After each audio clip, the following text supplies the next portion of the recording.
akan difokuskan di hutan durian. Hutan durian. Bukan kebun durian ya guys, Hutan durian. tapi hutan durian. Nah, terus cocoknya mungkin apa, budayawan ya? Enggak lah. Kita sebagai anak bangsa yang menjalankan adat leluhur aja. Jadi budaya goa itu emang dalam sesajen itu yang wajib ada kelapa, gula berem, telur.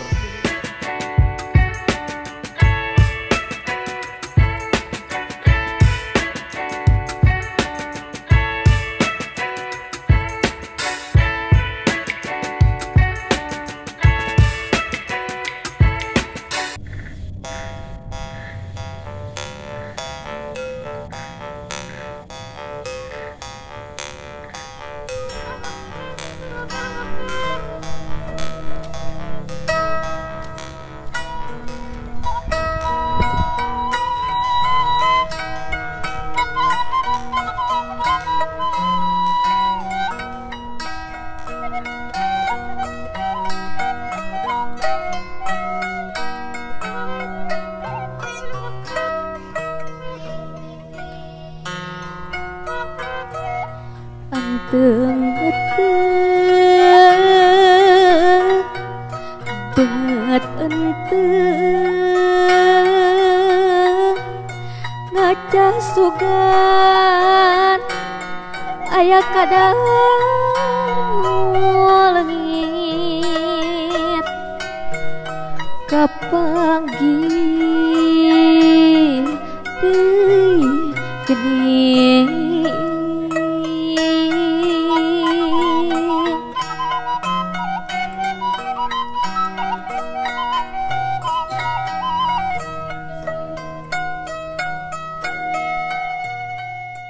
Ya kalau saya sih, kalau bisa kebun itu kita nggak perlu nyebor-nyebor, makanya kita harus sinergi dengan lingkungan sekitar supaya mandiri di bidang air. Nah air kan ini di bawah perakaran bambu ini kan saya nggak ganggu ini, bahkan pengen di sini lebih rimbun lagi karena di situ kan ada air. Nah inilah fungsinya pohon-pohon itu nyimpan airnya seperti ini.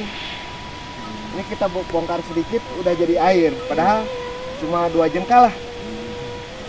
Langsung timbul mata air jadinya. Berarti ini sengaja hutan bambunya nggak ditebang, nggak dirusak ya. Untuk menjaga siklus ini ya, siklus air ini ya. Siklus air. Ya nanti kita langsung ke hulu air aja, mata air ya. Oke. Ini guys, ini saya sama Kang Dodi ini lagi ngecek area yang akan dijadikan perkebunan, tapi konsepnya apa? Hutan. Konsep hutan. Jadi kebun durian dari menjaga ekologi yang ada gitu. Konsep hutan menjaga ekologi ya. Nah, ikutin aja ya. Bagaimana kita jalannya. Nanti konsepnya seperti apa? Tunggu berapa tahun belakang. Kemudian. Nah ini salah satu persiapan yang ditempuh Kang Dodi ini dengan cara menanam paku haji, paku gedor ya, bagedor. Di sini juga ada tanaman gaharu dan lain-lain ya, di jengkol ada ini apa nih, alpukat. Jadi konsep perkebunannya nanti akan seperti hutan. Jadi perkebunan durian konsep hutan. Nah itu unik ya, belum ada. Plus hutan bambu lagi kan, menjaga sumber air.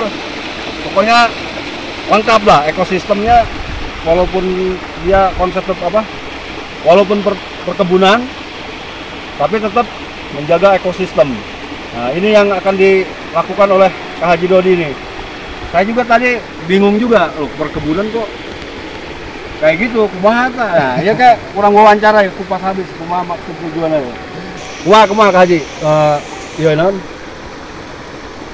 Agak liar ya, liar ya. Biasanya kan kita ngelihat perkebunan tuh perkebunan modern ya, dihabiskan terus baru ditanam varietas yang dituju ya, yang dimaksud. Nah, tapi Kang Haji ya hanya memanfaatkan lahan-lahan yang area-area yang pasokan mataharinya penuh, Ya, tapi yang di sekitarnya tidak diganggu. betul. Kumaha maksudnya. Ya sebetulnya konsep berkebun itu gimana caranya kita betah di kebun. Oh.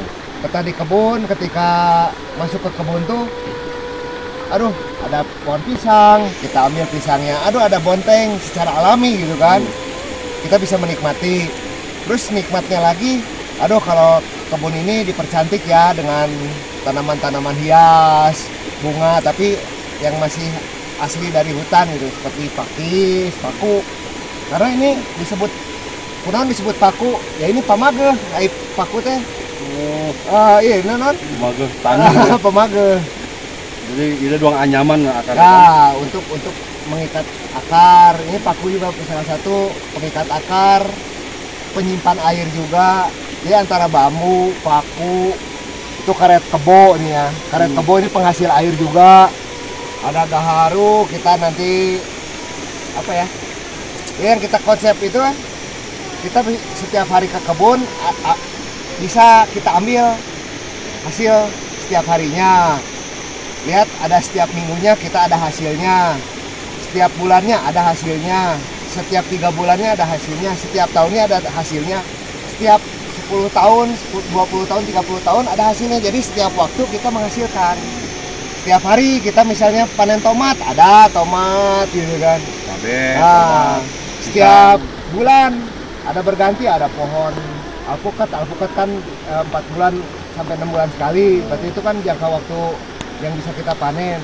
Kita padatkan lagi, kalau bisa ada rambutan, nanti setiap bulan kita menghasilkan buah yang berbeda. Ya apa ini ya, yang di benak saya tuh kan Kang Dodi fokusnya di duren. Ya. Duren-duren unggulan Nusantara nanti dikumpulin sama beliau, apa dengan konsep seperti ini tidak mengganggu tanaman utama itu, gimana? Ya sekarang kalau kita fokus sama satu varietas, itu kan hasilnya lama. Terus hasilnya tiap per tahun jadinya kan. Beda ya. Ya betul. Yang panjang. Terus kita juga ingin hasilnya setiap bulan lah, setiap bulan. Karena pada prinsipnya di mana sebuah musim itu kita harus banyak memakan buah itu. Misalnya musim rambutan, kita harus banyak makan rambutan. Karena bulan berikutnya ada pancaroba, rambutan ini bisa menjadi imun tubuh untuk menghadapi ya tantangan ke depan lah. Musim buah kita harus banyak makan buah. Itu siklus alami siklus ya. alami ya. Makhluk hidup ya. Kayak gitu. Makanya agak pinter gara-gara ngobrol-ngobrol. Oke, lanjut. Makanya kenapa pancaroba kok orang pada sakit atau gimana ya, karena melawan kamu itu. nggak menjalani siklusnya gitu kan. Kalau musim duren makan duren banyak musim kacapi makan kacapi ya. Oh iya betul. Ya juga ya. Karak. Oke, kita jalan-jalan ya. Luas banget nih areanya nih. Ngesang gitu. Oke.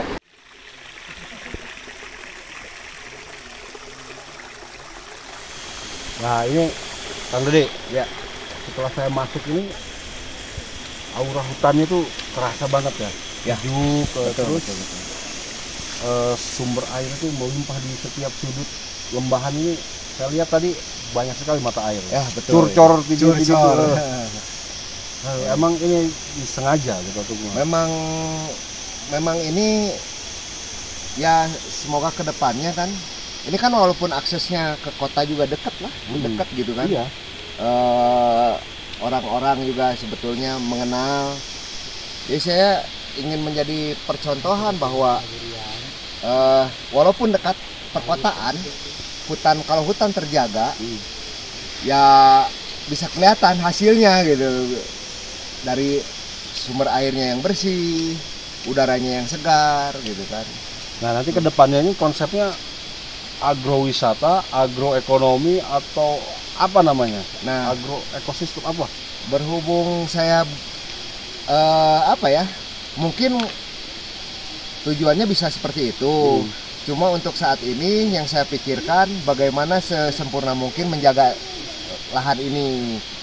Dan nanti juga kalau ini sudah bagus, bisa jadi barometer orang-orang mungkin banyak yang tertarik datang ke sini.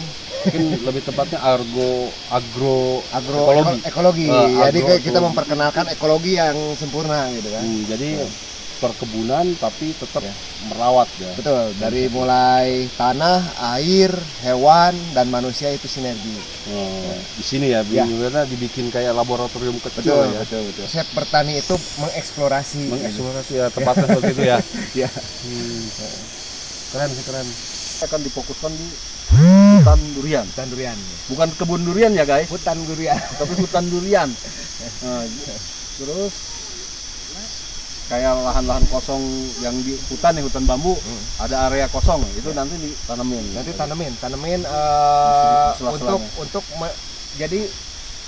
untuk memfungsikan dan berguna bagi kebun kita yang di bawah. Jadi kita tidak perlu bor sumur, gitu kan. Air mengalir dengan sendirinya, walaupun kemarau kita nggak kekurangan air. Tapi tetap kan ini durian yang yang ditanam di sini semuanya jenis-jenis premium kan? Jadi segala macam yang mungkin 90% jenis premium ya. Musangking, Oci, Pertembaga, Namlung, Mimang, bara api, Tupaicong, kunyit, terus Rosi ya. Alpukat pun demikian. Alpukat khas, alpukat Miki, Pedali, Nicole dan lain-lain juga. Keren. Jadi kan karena banyak varietas itu, banyak jenisnya, itu mungkin saat panen tidak bersamaan. Nah, jadi tetap nantinya berkesinambungan terus gitu kan. Habis panen alpukat, panen durian, habis panen durian, panen jenis durian-jenis yang lainnya gitu kan. Jengkol. Ya. Jadi apa ya? Kayak membuat apa disebut konsep goah yang nyata tuh ini. Oh iya, rekan, ini Kang Dodi ini sebagai dia ibaratnya penggiat budaya juga ya. Cocoknya saya juga bingung sebutannya, atau budayawan atau seniman atau apa, semua lengkap ya. Tapi beliau budayutwan. Jadi cocoknya mungkin budayawan ya? Enggak lah. Kita sebagai anak bangsa yang menjalankan adat leluhur aja. Jadi budaya goah itu emang di cerita Sunda atau di adat Sunda itu satu kewajiban. Jadi dia goah itu di dalam rumah ya, kalau yang belum tahu, ada goah di dalam rumah itu ada goah. Goah itu isinya sesajen. Isinya tuh ada gegesan padi yang biasanya kan. Sesajen itu lengkap lah. Nah itu sebenarnya simbol bahwa rumah itu sejahteranya. Ya, kesejahteraan bagi anak cucu.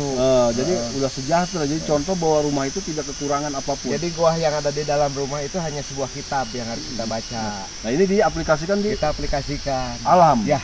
Ya nanti sesajen itu kan nanti kita dapat sesajen dari alam, kita dapat duriannya di sajenan. Jadi ini pengaplikasian dari filosofi goah gitu berarti ya. Wah, luar biasa. Cara kapit kan padahal di imah-imahnya lo bagus air dalam sesajen itu yang wajib ada kelapa, gula berem, telur gitu kan. Berarti itu kan kalau ada kebun kelapa, ada kebun kawung, ada. Berarti kalau kita terjemahin bapak kita dulu ya, kita nitah ke anak incuna boga eta, lamun dia boga eta sejahtera hirup, moal susah hirup. Aduh aing karak geus hatur nuhun.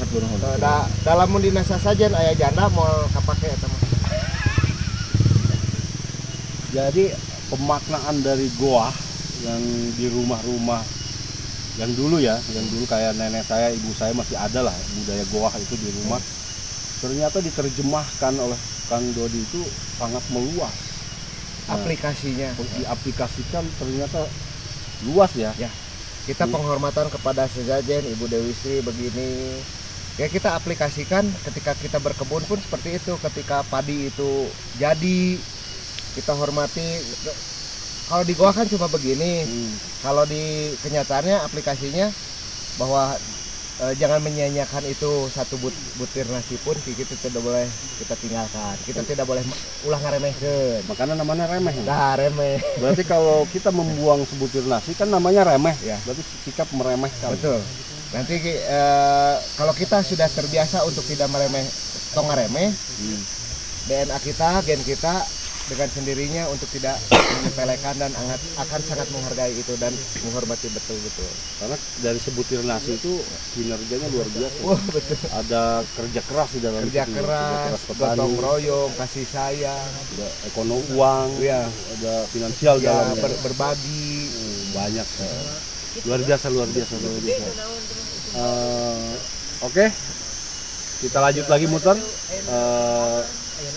Kita cari hal-hal yang baru lah, yang unik-unik di kebunnya. Mumpung kita ada di ladangnya Kang Dodi ya, kita muter-muter langka ini, momen langka. Kita janjian aja udah setahun ya, baru kali ini. Oke, kita ikuti.